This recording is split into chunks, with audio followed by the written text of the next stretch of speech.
Hello Leo, welcome dito sa aking channel, Kapalaran 888 Leo. Alamin natin kung anong messages, vibration, gabay, energy para sa inyong lahat. Ito ay last week ng February, first week ng March 2024 Leo. Okay.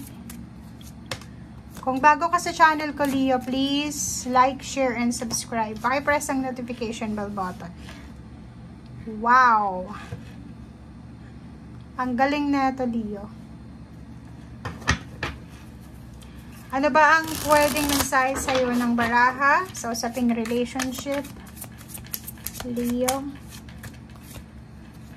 Okay. 2 cards. 1 more card.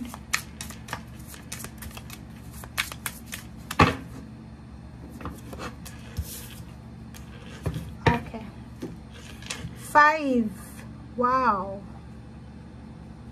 Emperor to Wheel of Fortune, Emperor, and 7 of Pentacles. Nako. Nakakaloka yung relationship mo.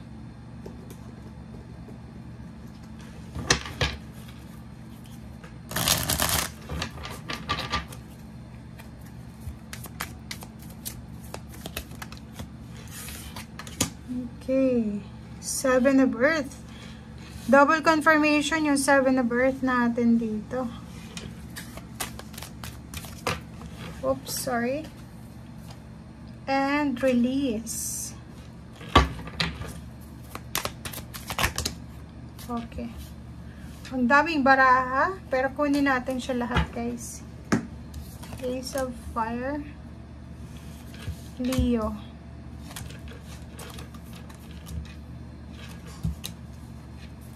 Kaloka. Okay, Leo. First card, 8 of Water. First card. Kaloka. Eto na siya. Etong 8 of Water na to is para itong wandering path. 'Di ba? Yung expanding horizon. Nakikita natin, Leo, na ikaw ay posibleng sa linggong ito ay hahanapin mo kung saan ka pwede. 'Di ba? Like yung iba sa inyo diyan, magbabaka sakali kayo sa mga lugar, sa mga companies, tao na pwedeng makatulong sa iyo. Hahanapin mo yung fulfillment and empowerment. Ibabalik mo kung ano yung nawala sa iyo. Literal, pera, trabaho, parang ganon.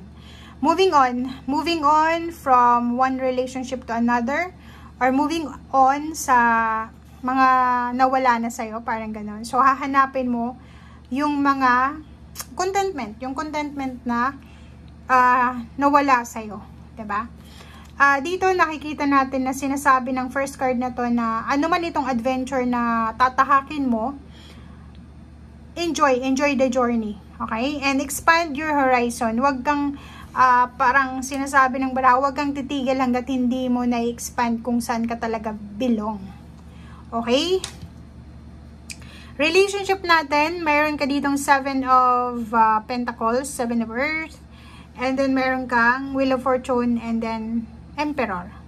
Nakikita ko sa'yo dito, since kung makikita mo dyan na parang nawala yung spotlight, nawala yung limelight sa'yo sa usaping power, diba? Nawalan ka ng ng energy. Hindi ka masyadong naging powerful for the several months. Pwedeng sumusunod ka lang sa karelasyon mo. Sumusunod ka lang sa daloy ng buhay. Financially, parang nakikita natin dito na wala kang may pagmalaki for the past few months. But, kung makikita mo dito, may hinihintay ka. Diba? Naghihintay ka ng swerte, naghihintay ka ng pera, naghihintay ka ng like Emperor, pwede yung iba naghihintay ng trabaho, yung iba naman naghihintay sa inyo ng proposal, business proposal, projects, or pwede yung iba naghihintay ng salary increase or finish of contract or retirement. And etong Wheel of Fortune na to, sinasabi na parang sawang-sawa ka na, parang boring ka na sa kung ano man tong nangyayari sa buhay mo eh. Pwedeng 2 years ka nang natenga, wala kang trabaho for 2 years, pwedeng 1 year ka nang may negosyo ka pero ang baba ng benta or hindi na matumal na lahat, 'di ba? But kung makikita mo dito, napakaganda ng baraha mo aside from dito sa 5 of water. Ang unang advice sa'yo ng baraha dito is release the uncontrollable. 'Di ba? And set yourself free, 'di ba? Kailangan mong wag kontrolin yung sitwasyon. Palayain mo ang sarili mo. If ever may gustong, or I mean like hindi naging maganda yung business mo, if kailangan mo yan na isara mo na, 'di ba? If sa trabaho walang nag-i-improve, gusto mo ng transformation, ng freedom, ng endings, ikaw lang yung makakapag-desisyon yan. Okay, wala nang iba eh. Ikaw lang, kasi ikaw lang naman yung nakakaramdam eh. Ikaw yung nakakaramdam na kailangan mo ng freedom, ikaw yung nakakaramdam na kailangan ng pagbabago, ikaw yung nakakaramdam na kailangan mo ng tapusin itong mga bagay-bagay na ito na hindi na masaya sa'yo. 'Di ba?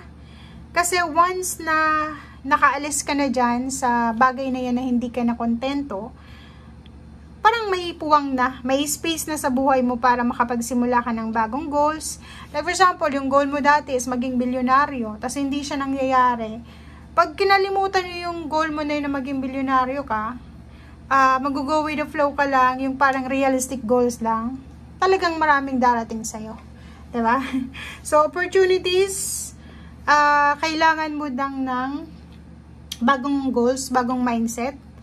And yun, wag nating ipilit yung mga unrealistic goals natin. Yun yung pinaka sinasabi sa'yo ng barahang ito. Double confirmation yung 7 of Earth. Sinasabi na be patient. Okay? Magkailangan natin ng pasensya. If ever man pera or relationship ito na hinihintay natin, or retirement, or end ng contract, or kung naman yan na hinihintay mo. Okay? Wag kang ma-disappoint. Wag kang magsisi sa sobrang paghihintay. Ang nakikita ko sa inyo dito, may Leo dito naghihintay ng 2 taon na siya, naghihintay. Nag-apply siya ng trabaho siguro, 2 years na, 3 years, or pwedeng 5 years na, pero walang sagot eh. At dahil yun ang gusto niyang trabaho talaga, hinintay niya talaga until now. So, medyo disappointed siya. Nangihinayang siya sa effort na exert niya sa paghihintay. But, hindi pa naman nasauli ang lahat eh. Diba, tingnan mo, ang hermit na to, sinasabi na, yun, kailangan mong hanapin yung liwanag. Kailangan mong hanapin kung saan ka nababagay, kung saan ka belong. And bigyan mo yun ng focus. Gamitin mo yung mga experiences mo sa buhay para makuha mo kung ano yung deserve mo. Okay?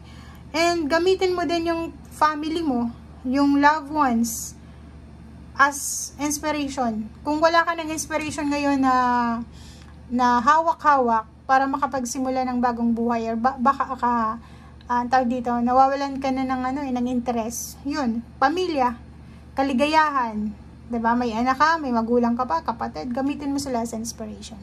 Okay, so thank you guys and see you again. Bye!